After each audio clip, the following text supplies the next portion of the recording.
Hello friends.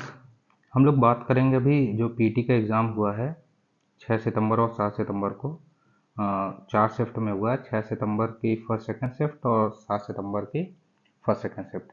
इसमें हम लोग ये बात करेंगे कि पेपर कैसे आया था, नॉर्मलाइजेशन किस हिसाब से हो सकता है, किसके चांसेस ज़्यादा हैं या किसके चांस कम है, इस विषय पर बात करेंगे। तो चलिए चालू करते हैं, किस हिसाब से पेपर आया सबसे पहले इस पर बात करते हैं। तो 6 सितंबर को जो फर्स्ट शिफ्ट था वो पहला पेपर था। इसमें जो करंट अफेयर्स था वो ठीक ठाक आया था, यानी आपके अगर 6 क्वेश्चन सही आउट ऑफ 10 तो वो अच्छा स्कोर माना जाएगा।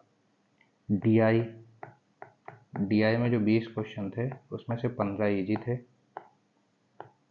5 क्वेश्चन में थोड़ा दिमाग लगाने वाला था। जीएस का जो अदर पोर्शन था विदाउट करंट ठीक ठाक था, इजी टू मॉडरेट था।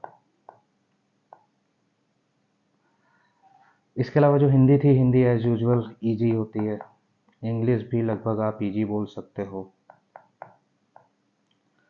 तो अगर इन सबको कंसीडर किया जाए तो मेरा मानना है कि जिस पर्सन के भी 65 प्लस का स्कोर आ रहा है आउट ऑफ 100 वो ठीक स्कोर है, और 65 प्लस में वो 95 परसेंटाइल क्रॉस कर जाएगा। 70 में 70 प्लस मार्क्स आ रहे हैं तो उसका 98 परसेंटाइल क्रॉस हो जाएगा। 75 प्लस में वो 99 परसेंटाइल में आ जाएगा। सेकेंड शिफ्ट में आते हैं। सेकेंड शिफ्ट प्लस माइनस लगभग सेम ही थी, थोड़ा बहुत करंट इसका इजी आया था इसमें भी, लेकिन जिसका 6 क्वेश्चन नेट में सही है 10 वो सही है। डीआई इसमें भी उसी तरीके थी कि 15 इजी है, 5 आपकी टफ है। अगर किसी ने ये सही कर लिया 15 तो उसका स्कोर बूस्ट हो जाएगा। अब आ जाते हैं जीएस में। जीएस इजी था, सारे क्वेश्चन किए जा सकते थे। हिंदी एज यूजुअल इजी थी।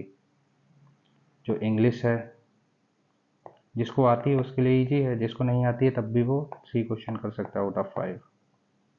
आते हैं कि इसमें ठीक स्कोर क्या होगा। सेम इसमें भी है, 65 प्लस जो है वो सही स्कोर है। 70 प्लस वाला जो है वो पर्सन 98 परसेंटाइल के आसपास ले आएगा। वो जिसके 75 प्लस हैं वो 99 परसेंटाइल लाएगा। 80 वालों के लिए किसी भी शिफ्ट में बात करने की कोई ज़रूरत नहीं है, क्योंकि जो 80 वाला है वो ऑब्वियस सी बात है अच्छे नंबर लाएगा। बहुत कम स्टूडेंट होंगे जो 80 के ऊपर लाएंगे, लेकिन हाँ 80 जिसके भी आएंगे बहुत अच्छे मार्क्स हैं, किसी भी शिफ्ट में आ जाएं। 7 के फर्स्ट शिफ्ट की बात करते हैं हम लोग। ये मेरे हिसाब से कंपेरेटिवली इन दोनों से, यानी 6 सितंबर का जो फर्स्ट और सेकेंड है उसके कंपैरिजन में ये ईजी आया था। करंट इसकी ईजी थी। इस करंट में बहुत ईजिली 7 क्वेश्चन सही किए जा सकते थे out of 10 without any risk. इसके बाद करंट के अलावा जो जीएस आई थी, जीएस भी इजी थी, जीएस इसमें अटेम्प्ट किए जा सकते थे। इसके अलावा जो डीआई है, डीआई में सेम वही चल रहा है, 15 इजी, 5 टफ नहीं कह सकते हैं, लेकिन कैलकुलेशन ज़्यादा होगा, आपके पास टाइम की प्रॉब्लम हो सकती है। अदरवाइज सॉल्व सारे किए जा सकते हैं, लेकिन 15 क्वेश्चन जो है वो कम टाइम में सॉल्व किया जा सकता है, 5 में थोड़ा टाइम ज़्यादा लग रहा है। मैथ के जो रिमेनिंग क्वेश्चन है वो ठीक ठाक थे, अटेम्प्ट करने वाले थे। जीएस इजी था इसका। इसमें जिसके भी 67 प्लस हैं वो अच्छा स्कोर है, जिसके 72 प्लस हैं वो और अच्छा है, 77 प्लस काफ़ी अच्छा है। 80 के बारे में बात ही नहीं करनी, वो पहले ही हम बात कर चुके हैं। 67 प्लस वाला 95 परसेंटाइल क्रॉस हो जाएगा, 72 वाला 97 टू 98 रहेगा, 77 वाला 99 परसेंटाइल क्रॉस हो जाएगा। 80 वाला बात ही नहीं करनी, 80 वाले के ऊपर जितना होगा वो सारे एग्जाम्स के लिए एलिजिबल रहेगा मोस्ट प्रोबली। अब आ जाते हैं सेकेंड सितंबर की जो सेकेंड शिफ्ट है। कंपेरेटिवली फर्स्ट से ये टफ शिफ्ट थी सेकेंड सितंबर की। करंट ठीक था, लेकिन 7 क्वेश्चन सही करना थोड़ा टफ था। हाँ 6 किए जा सकते थे without taking risk. DI DI का सेम प्रोसीजर चल रहा है कि जिसके भी 15 क्वेश्चन इजी हैं, 5 कैलकुलेशन जो है अगर आपका बहुत तेज़ है, कैलकुलेशन अच्छा कर रहे हो तो अटेम्प्ट कर सकते हो, अटेम्प्ट सारे कर सकते हो पूरे के पूरे, लेकिन इसमें टाइम ज़्यादा लग रहा है, बस कैलकुलेशन ज़्यादा है। मैथ ठीक ठाक थी। जीएस थोड़ी सी टफ थी, थोड़ी सी, ऐसा नहीं है कि अटेम्प्ट नहीं किया जा सकता है, लेकिन कंपेरेटिवली टफ थी, अटेम्प्ट किया जा सकता था। इसके बाद आ जाते हैं हिंदी। हिंदी सभी की इजी थी, सभी पूरे के पूरे सही कर सकते थे, एक या दो को हटा दिया जाए तो।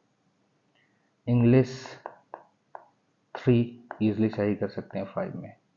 इसमें सेम वही जो 6 सितंबर के फर्स्ट शिफ्ट में जो स्कोर जिसके भी 65 प्लस हैं वो 95 परसेंटाइल के आसपास आ जाएगा ईजिली, अच्छा अटेम्प्ट माना जाएगा। 70 प्लस वाला जो होगा वो 97 परसेंटाइल आ जाएगा। 77 प्लस वाला जो होगा, 75 प्लस वाला होगा, वो 99 परसेंटाइल के आसपास होगा। 80 वाले के बारे में तो भाई बात ही नहीं करनी, चारों शिफ्ट में जिसके भी 80 नंबर के ऊपर आ रहे हैं उसका अच्छा स्कोर हो रहा है। ये तो एक जनरलाइज्ड वे है कि किसका कैसा पेपर है। अब अगर नॉर्मलाइजेशन की हम लोग बात करते हैं, इसको मैं थोड़ा रफ किए दे रहा हूँ, स्पेस बन जाएगा।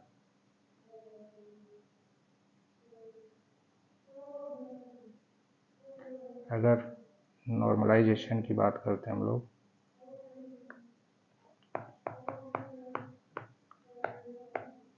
नॉर्मलाइजेशन अगर हम लोग बात करें, मेरा मानना है बहुत ज़्यादा जो नॉर्मलाइजेशन होगा 1 2 या 3 नंबर, इससे ज़्यादा होगा ही नहीं, क्योंकि लगभग जो पेपर थे वो सारे फर्स्ट हो चाहे सेकंड हो चाहे थर्ड हो चाहे वो फोर्थ हो, चारों के चारों जो हैं वो लगभग सेम टाइप के थे। किसी का कोई सेक्शन इजी था, किसी का कोई सेक्शन टफ था, इस तरह करके लगभग एज यूजुअल सब थे।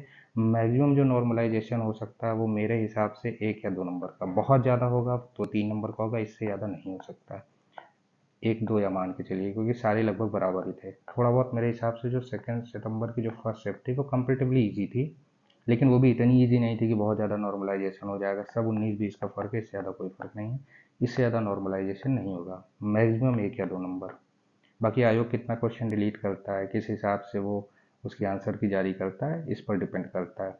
अब आ जाते हैं, अगर हम लोग कट ऑफ के बारे में बात करें कि किस कौन कौन सी वैकेंसी आ सकती है, क्या गुड स्कोर हो सकता है, और देखो ये सारी चीज़ें डिपेंड करती है कि वैकेंसी किस हिसाब से आ रही हैं। अगर वैकेंसी आ रही हैं,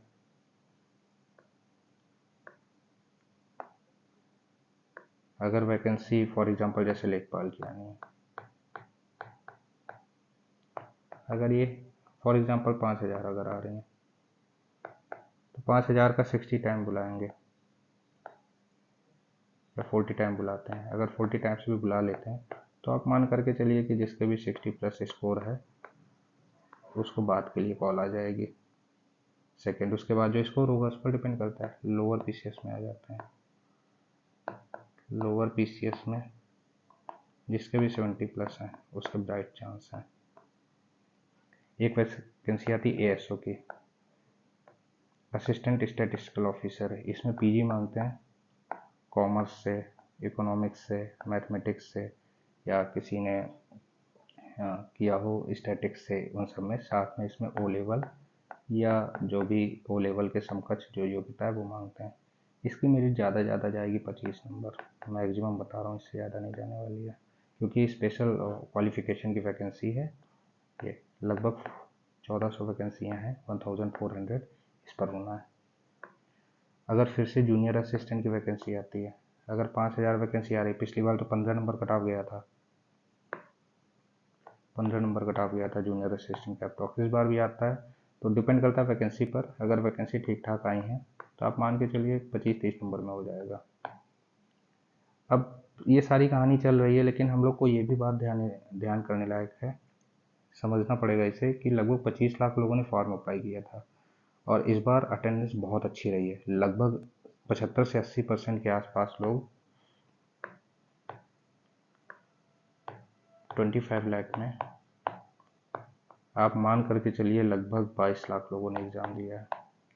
3 साल की वैलिडिटी है, तो जो लोगों का स्कोर होगा, एवरेज स्कोर, वो बढ़ेगा। डिपेंड करता है वैकेंसी क्या है। 2027 में इलेक्शन है, वैकेंसी आनी है, तो अब देखिए क्या होता है। अब डिपेंड करता है कितनी वैकेंसी निकालते हैं। अगर वैकेंसी अच्छी निकालते हैं तो मेरा मानना है जिसके भी 65 प्लस हैं उसको लगभग सारे एग्ज़ाम देने को मिल जाएंगे। लगभग मोटा मान के चले 70 प्लस वाला तो देगा ही देगा, इसमें कोई एफर्ट नहीं है। हर एक टाइप के एग्ज़ाम देगा, डिपेंड करता है, कोई भी एग्ज़ाम आएगा वो 70 प्लस वाला दे देगा। चांसेस क्रिएट होते जाएंगे, जैसे स्पेसिफिक वैकेंसीज आती हैं जिसमें स्पेशल क्वालिफिकेशन मांगी जाती है, तो उसमें हो सकता है किसी का 0 नंबर में भी हो जाए। जैसे AGTA की वैकेंसी आती है, इसमें एग्रीकल्चर मांगते हैं, इसमें कहो 3-4 नंबर में ही हो जाए। या कोई भी स्पेसिफिक वैकेंसी आती है जिसमें भाई नेत्र चिकित्सक की आ गई, तो उसमें डिप्लोमा मांगेंगे, जिसको 0 होंगे उसका भी हो जाएगा। तो ये जो सारे मैं कट ऑफ बता रहा हूँ, ये कट ऑफ जो हैं, ये जो भी जनरल वैकेंसी होती हैं, कोई भी क्वालिफिकेशन वाला जनरल ग्रेजुएशन वाला दे सकता है, उसके लिहाज से। तो जिसके भी 70 प्लस हैं वो आंख बंद करे और हर एक एग्ज़ाम में वो क्वालिफाई होगा। जिसके भी 60 प्लस हैं वो 10 में से 9 वैकेंसी में वो बैठेगा। चलिए, थैंक यू वेरी मच। आशा करता हूँ आप लोग को एनालिसिस समझ में आया होगा और आप लोग आगे प्रिपरेशन अच्छी करेंगे। आप लोगों से रिक्वेस्ट है, इस चैनल को लाइक कर लीजिए और सब्सक्राइब कर लीजिए। Thank you very much.